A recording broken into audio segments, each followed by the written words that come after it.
President Trump signing an executive order this week making it easier for towns and cities to remove homeless people from the streets and pushing for the removal of consent decrees regarding homelessness. The move has since been met with both positive and negative reactions from politicians and community leaders across Oregon. We spoke with Tung Yen, a law professor at Lewis and Clark College, about the ways in which this directive might affect consent decrees currently in place here in Oregon. President Trump Thursday signing a new executive order on homelessness. It's called Ending Crime and Disorder on America's Streets. The order directs Attorney General Pam Bondi to lift limits on how cities relocate homeless people and shifts federal resources toward rehab and treatment.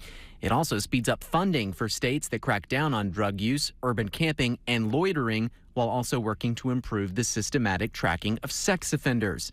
Another key aspect of the order, a push to terminate consent decrees that may, quote, impede the administration's policy of encouraging the forced commitment of unhoused individuals with mental illness. Lewis and Clark College professor Tung Yen says although there may be a federal push to pull back on consent decrees like this, that doesn't mean that states such as Oregon will necessarily make those moves. But if a state is thinking, we don't think that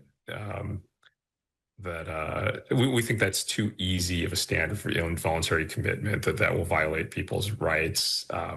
We don't think that forcible drug treatment works. We think it has to be desired by the person. If a state has that particular view, you can take away any sort of limitations that a consent decree in place has.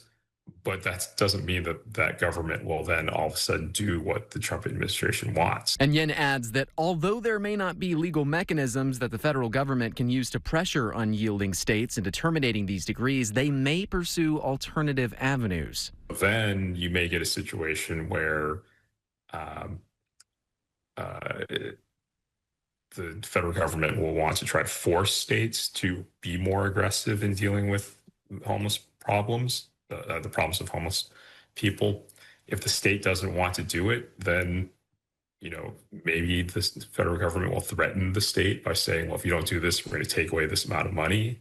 We've seen the administration do that with universities, and some of the universities have fought back and others have made deals.